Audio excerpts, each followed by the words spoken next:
Many of you have been kind enough to request another surfskate video. Unfortunately, the weather hasn't been playing game for any skate park surfskate missions. However, I've got a cover on the backyard mini ramp, which allows me to utilise any breaks in the rain and grab a sneaky session. I thought it'd be a fun challenge to see if my surfskate would work on the backyard mini ramp. There's quite a few idiosyncrasies to the surfskate setup. Those trucks are really tall. Those wheels are pretty chunky, and also the wheelbase is longer. So when adapting some mini ramp tricks to the surfskate setup, it's fair to assume that some adjustments to my technique may need to be made.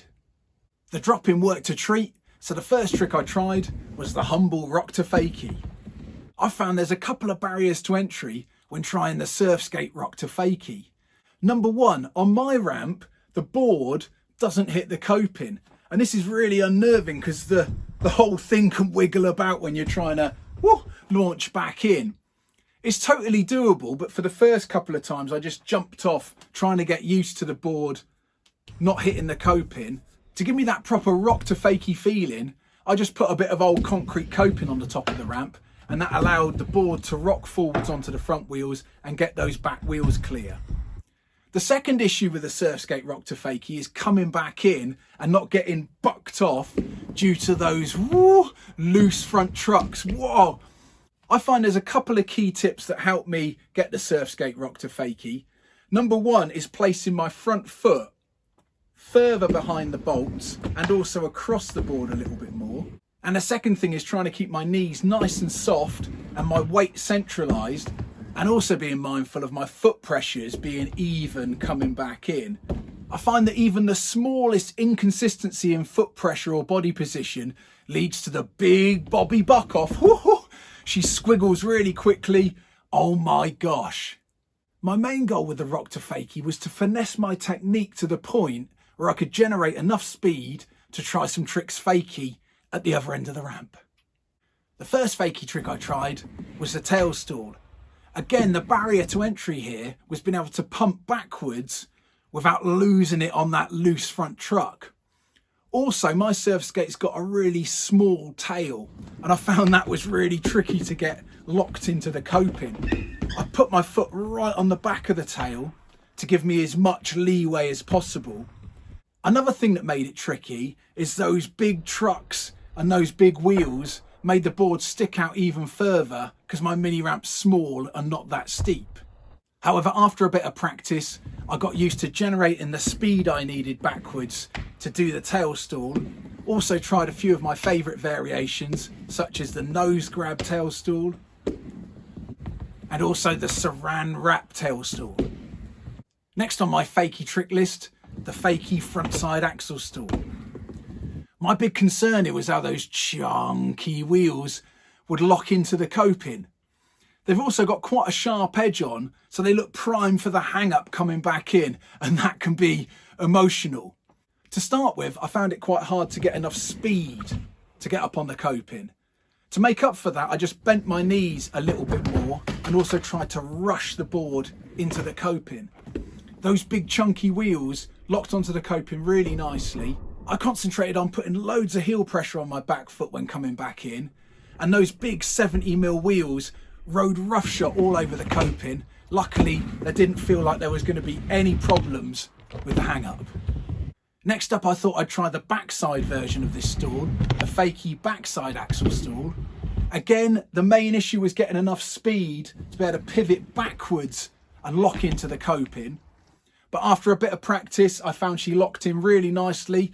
I found that loads of pressure on the toes is a good key point when rushing the board back onto the coping. And then coming back in, it's all about that back foot toe pressure, so you can pivot off of that back wheel and again clear the heel side wheel over the coping.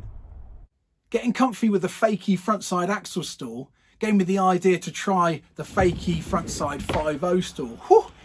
Little idiosyncrasy with the surfskate, that short tail and that big truck really made the board come up at a jaunty angle for the 5-0 stall, so coming back in was quite intimidating, but those big chunky wheels straight back over the coping, no problem. Another one of my favourite fakie tricks is the half cab rock to fakie. Now this has a lot of fakie in it, fakie in and fakie out. So this is really gilding the lily of the backwards surf skate riding. I found the front side 180 pivot portion fairly straightforward. However, it was pretty unnerving not being able to get the deck of the board to lock onto the coping. It was a bit wobbly up there. And coming back in, I had a couple of thrills and spills until I got a feel of balancing the board on the deck without a solid lock-in to push back off of. Next up, building on those fakie axle stalls, I thought I'd try the regular versions. So the front side axle stall coming in, the key thing I was struggling with was getting the pivot and locking the wheels in.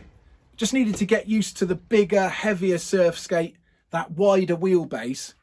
I also found that I needed to leave my pivot a lot later than I usually do, just because those front trucks were so wobbly that I could end up carving in. So coming in, I kept my knees nice and bent, tried to keep the board going straight up the ramp, pivot at the last moment, lock the wheels in.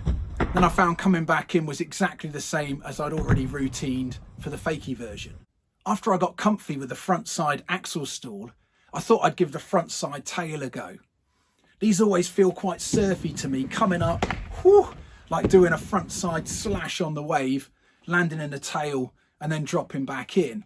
The key points I found here were to approach the ramp with nice soft knees and then pump up the ramp whilst doing a little pop of the front foot. As soon as the front foot's popped, time to look hard with the head over the shoulder, and that's the thing that pivots the tail up onto the coping. To start with, I tried getting the truck on the coping for a little 5-0 grind into the tail, and then as my confidence built, I started to attempt to go straight into the tail by doing that little 180 hop round. Another barrier to entry here was that small surf skate tail, which gave me less room for manoeuvre, so I did find that I came up short a couple of times. The backside axle stall felt a little bit trickier to execute. Those big clunky wheels and the tall trucks made it feel a little bit more clumsy, and it was definitely a feel I needed to get used to. After a bit of practice, I got my confidence that those big wheels would lock in nicely, and that gave me the confidence to try a few 50-50 grinds. Usually I find getting a 50-50 grind going on my mini ramp pretty challenging. There's just not enough width. However, the tight turning radius of those surf skate trucks allowed me to leave it right out on the side, turn in at the last minute, and then carve across the coping. And with a little bit of practice, I found I could get right across the coping to the other side. Getting the feel of the lock-in and the grind, it was time to come back in. Bit of a leap of faith, and after a couple of tries, managed to make it back in from a few backside 50-50 grinds. These to me have always felt a lot like a backside floater on a surfboard, so it seemed fitting that I tried these on the surf skate, and those surf skate trucks made a real crackling noise grinding across that coping. To finish up, it seemed fitting to try some carving turns. This seems like the impossible dream because the width and height of my mini ramp really means that that turn needs to be super tight. But if there's any craft that could deal with that tightness, I reckon it was a surf skate.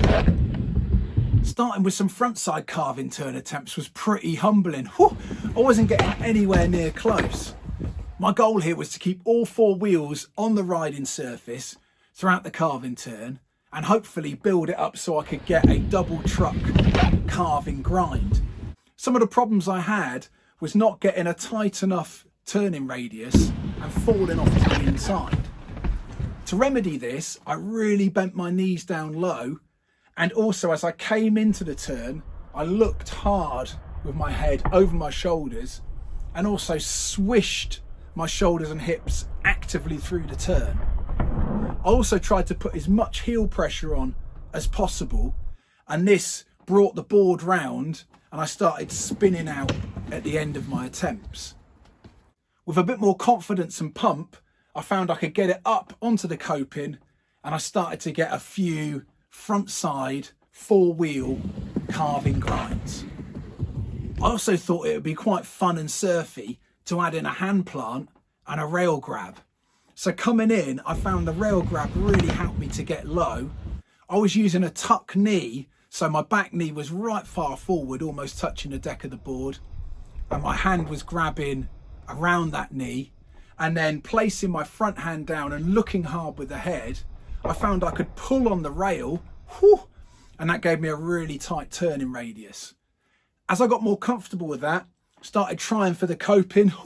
There were a fair few frills and spills trying to get that double truck grind, but eventually the combination of the hand plant, the rail grab and throwing it up there allowed me to get a few right out the top, double truck grinds and almost edges where the wheels were on the coping. I also wanted to try this hand plant idea with the backside carving turn. As I got more confident with this, the board started coming round a little bit more fluidly, managed to kick her up into a backside grind and also a backside edger where just the back wheel was on the coping and then bringing her back in. Well, that's it for the Backyard Mini Ramp Surf Skate Challenge. Whew, that was loads of fun.